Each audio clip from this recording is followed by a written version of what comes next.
Сотни тонн снега вывозят из города коммунальщики алмазной столицы. На улицах и площадях Мирного работает техника и люди. Снега в этом году больше, чем обычно, и коммунальным службам приходится работать в авральном режиме.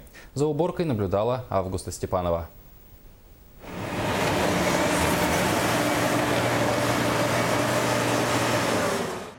Спецтехника с таким объемом снега справляется не сразу.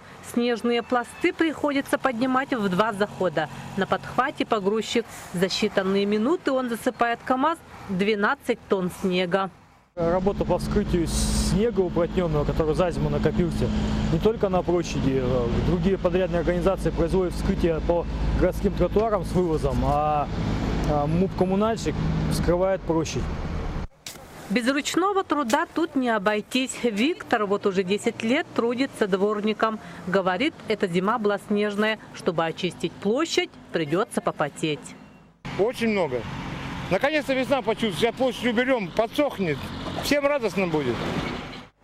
Снега действительно много. Только за 3 месяца с городских улиц вывезли 25 тысяч кубометров снега. Для сравнения, столько же убрали за всю прошлую зиму. Если не убрать все до оттепели, тротуары и площади заполонит грязь и слякоть.